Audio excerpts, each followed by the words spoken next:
হাই everyone, কি খবৰ আপোনালোকৰ? ৱেলকাম জনাইছোঁ মোৰ অন্য এটা ভিডিঅ'লৈ।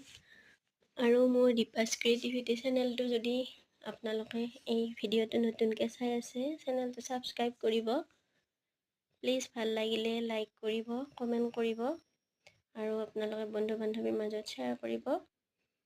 আজি মই এই ৰেচিপি এটা দেখুৱাব ওলাইছোঁ। ৰেচিপিটো হৈছে মটৰ পনীৰ। মই কেনেকৈ বনাইছোঁ আপোনালোকক দেখুৱাম। আপোনালোকেও হয়তো বনাই খায়, আৰু যদি আপোনালোকে বনাই খোৱা নাই আগতে, আপোনালোকে খাই চাব পাৰে মোৰ এই ৰেচিপিটো চাই।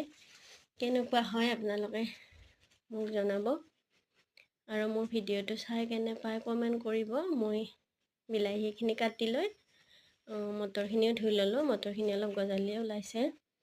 তাৰপিছতে এইখিনি বিলাহীখিনি মিক্সাৰত মাৰি ল'লোঁ, আৰু কেৰাহীত তেল, পিঁয়াজ, নহৰু, পাঁচফোৰণ, জলকীয়া আৰু লং, আৰু মই ইয়াতে মছলা আদা নহৰুখিনি অলপ দি দিম।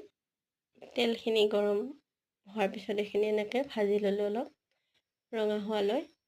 ৰঙাখিনি দি মছলাখিনি দি উঠি ইয়াতে বিলাহীখিনি গ্ৰাইণ্ড কৰি থোৱা বিলাহীখিনি দিম। মছলাখিনি দিছোঁ তেলতে, এইকাৰণতে এইটো দিলে মানে এনেকৈ তেলত দিলে গোন্ধটো ভালে হয়, সেইকাৰণে মই তেলত দি দিওঁ। আৰু বিলাহীখিনি দি উঠি অলপ ৰঙা হোৱালৈ ভাজিম। ভাজি উঠি মটৰখিনি তাতে এড কৰিম। গ্ৰীণ মটৰটো মোৰখিনি গজালি ওলাইছে বাৰু। দুদিনমান দেৰি হ'ল, ফ্ৰিজত থৈ দিয়া, গজালি ওলালে খাওঁতে তাৰপিছত এনেকৈ বিলাহীখিনিত নিমখখিনি নিজৰ সোৱাদ অনুযায়ী দিম। যিমানখিনি আপোনালোকে কম বেছি পৰিমাণে খায় তেনেকৈ মই দিম। মটৰখিনি দি দিম। মটৰখিনি দি উঠাৰ পিছত অলপ সময় পিছত ভাজি লৈ ইয়াত অলপ পানী দিম। পানী দি পনীৰখিনি নভজাকৈয়ে দিম।